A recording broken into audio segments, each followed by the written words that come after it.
Welcome to day 2 of week 2. Reflecting on identity. Who are you? See, yesterday you was able to think about your core values and who you view yourself as, and also get feedback on how others see you and who they think you are. But let's continue to go a little deeper. So, in day 2, week 2, in today's assignment, you will write a letter to yourself describing your strengths, weaknesses, and aspiration.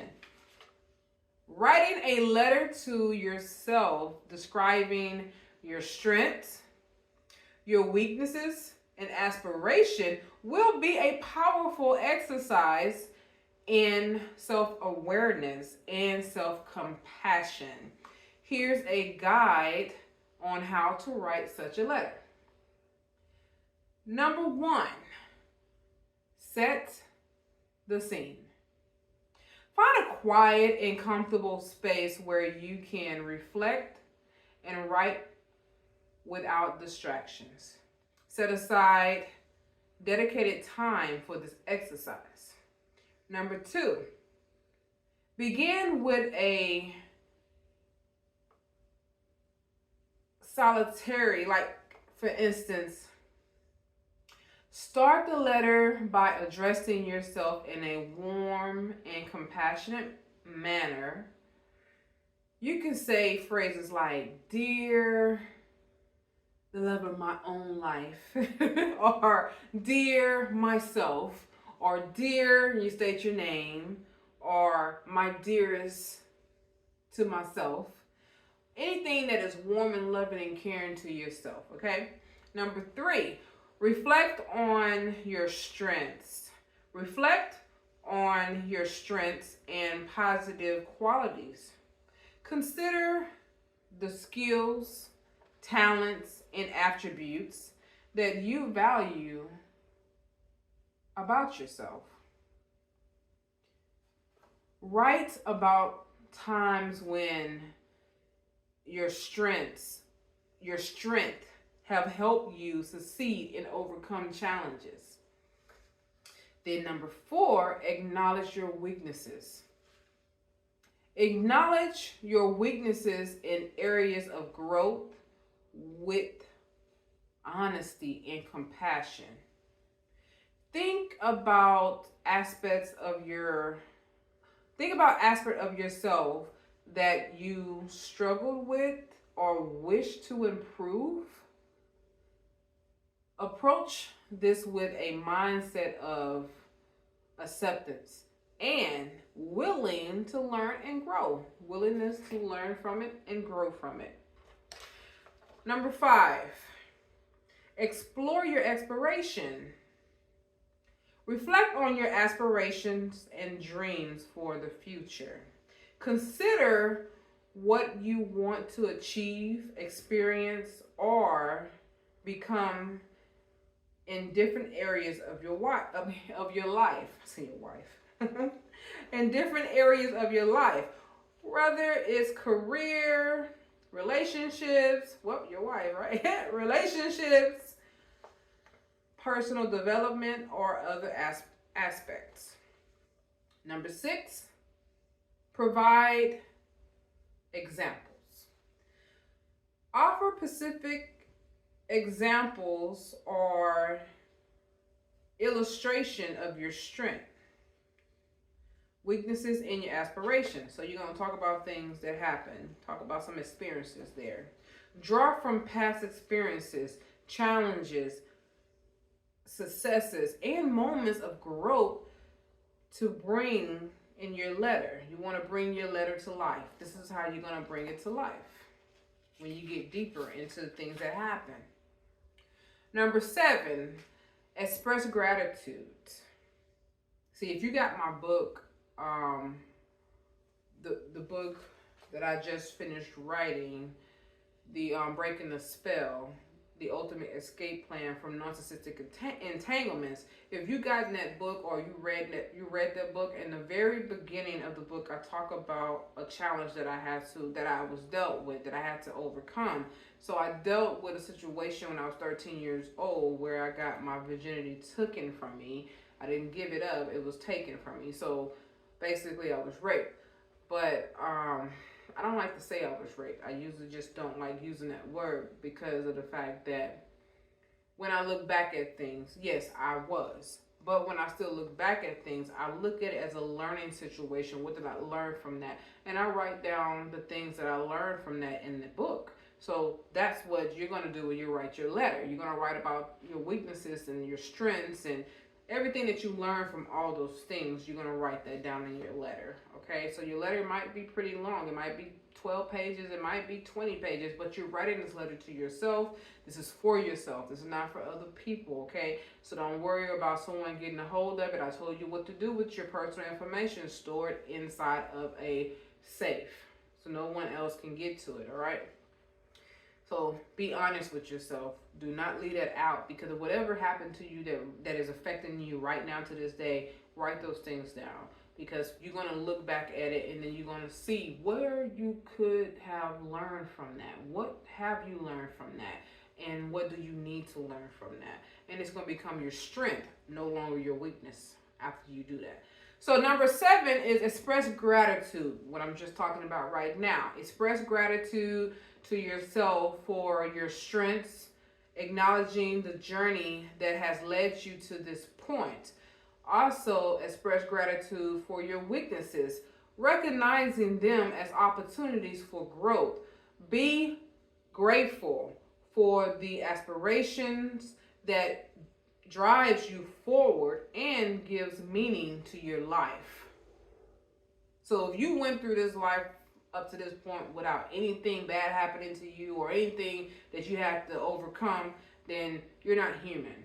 Just letting you know that. You're not human. You're just not. Everyone's going to have these issues, okay? Everyone is going to have something to write about. Number 8, offer encouragement and support. Encourage yourself with words of kindness, support, and encouragement. Stop right there. So when I was younger, when the situation happened to me, for 25 years, I beat myself up behind that. I used to always tell myself I shouldn't have been there. I should not have been there. I should have took my tail home. I knew something wasn't right. I should have said, forget that ring and go and take the punishment and do whatever I need to do to get past that point.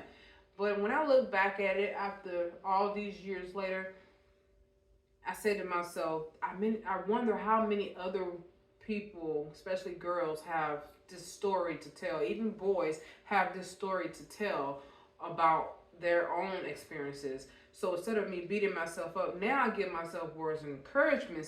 And basically what I do, and this is what I'm talking about here, remind yourself that you are capable, resilient, and deserving of happiness and fulfillment.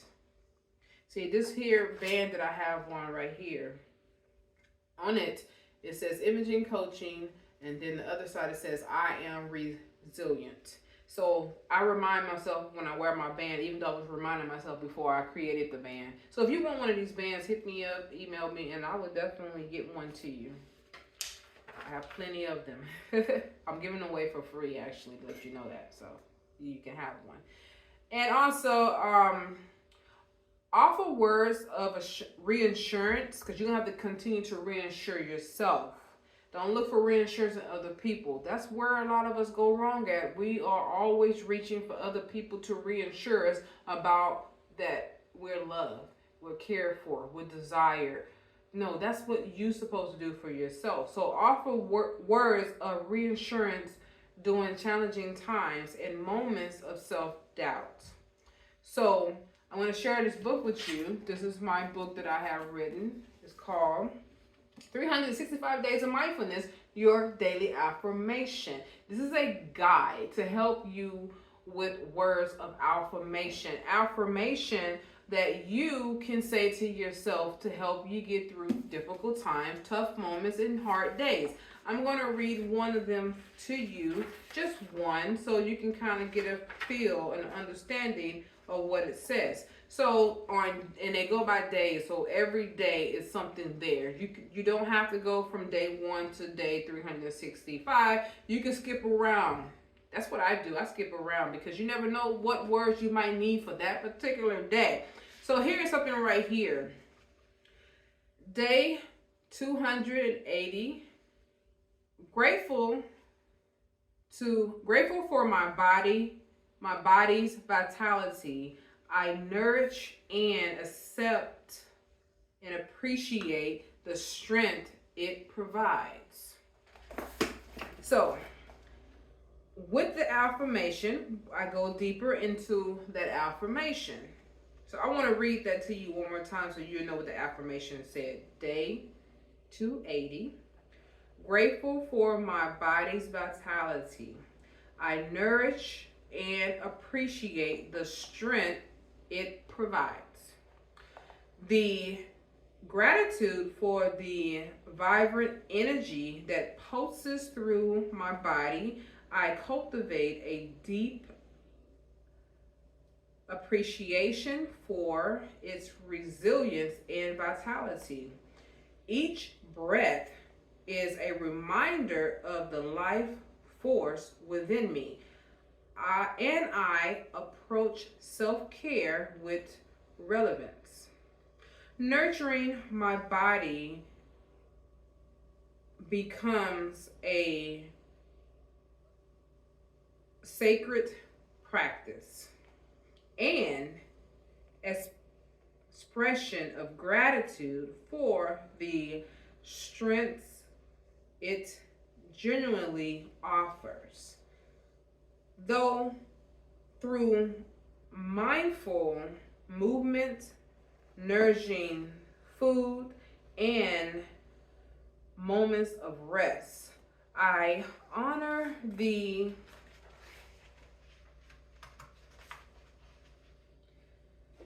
dance of cells and system that my well-being and that sustains my well-being. I recognize that my body is remarkable and it is a remarkable vessel, a home for my spirit on this earthly journey with gratitude as my guide.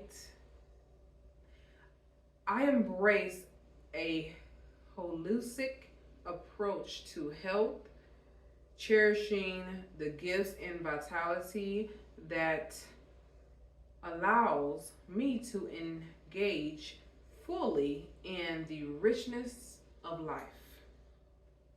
So that's today. Well, that's what you would read. So you can pick that copy up. Matter of fact, you don't have to pick the copy up. I'm giving you the copy in the PDF form for free. You already have it. But if you want to get the whole book, you can order it. You can order it on Amazon.com, or you can order it from this website that you're already on, and just go where it says books and click on purchase now, right on top of the cover, the book cover that you see.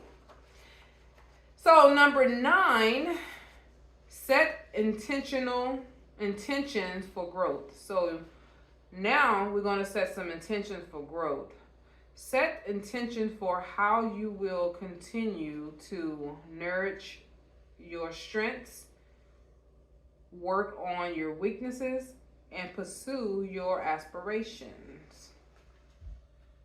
Write about the actions you plan to take to move closer to your goals and dreams. So now you're going to write about what you are going to do, how you're going to move closer, how you're going to start making these moves every day. So tomorrow, what you plan on doing to get to whatever goals you have. So let's, for example, you say you want to get healthy. Let's say it's one of your goals. that you want to get healthy, you want to work out, or whatever. So tomorrow, what you're going to do? Are you going to count calories? Are you going to count carbs? Which I really don't recommend that because it's not sustainable. It's very hard to do. When you can do it for maybe 6 months. After that, you get burnt out. So what are you going to do? Are you going to say, you know what, I'm just going to eat small portions of food every 3 to 4 hours, or I'm going to stop eating after 9 o'clock, after 10 o'clock? That's what you're going to be writing down for whatever goals you set for yourself. If you set something such as getting healthier or losing weight or something like that. And I want to also say, if you are setting a goal to lose weight, be realistic. Make sure it's something that you can actually sustain for the rest of your life, because you don't want to do something and then you stop it. That's why I don't like diets, because diet, to me, it makes you feel like you're dying because you just don't get to enjoy food no more. Anyway, so number 10, close with love and compassion. So this is your letter that you're doing to yourself. You're still writing your letter. Number 9 is writing your letter too. So number 10, now with the closing part. So close with love and compassion. You're going to close the letter with words of love, compassion, and self-acceptance.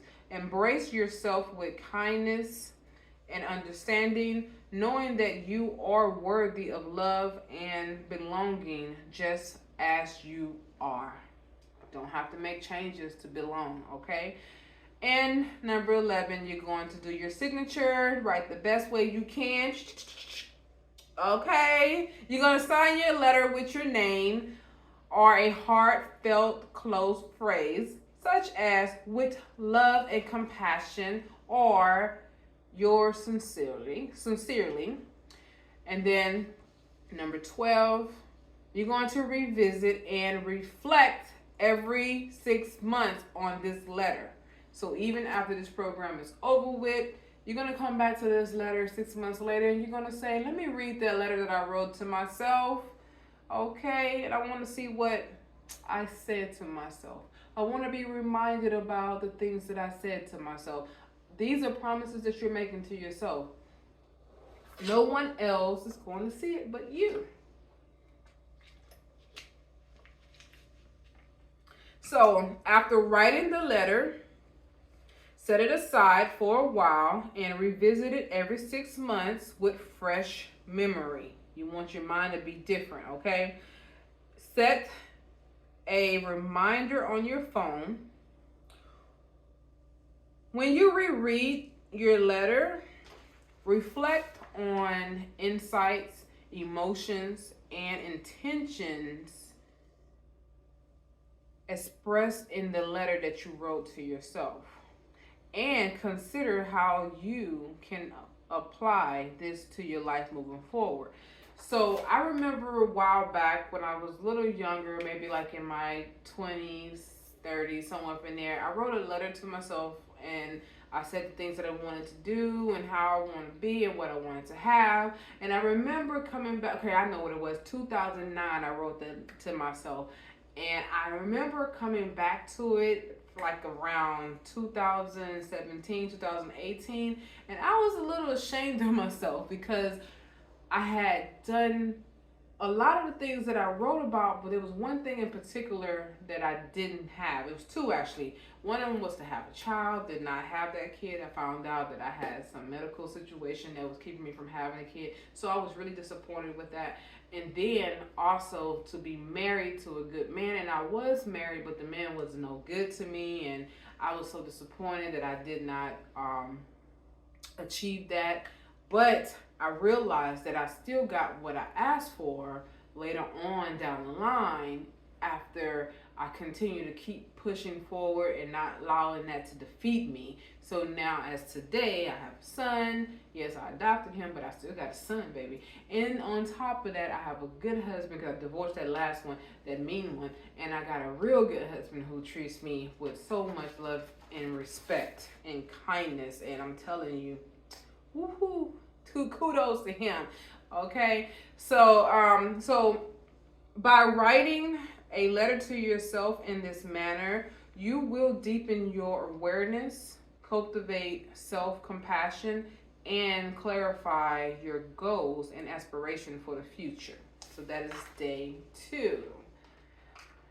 Get that letter done, you guys. That letter is going to help you see some things about yourself because you're writing to yourself.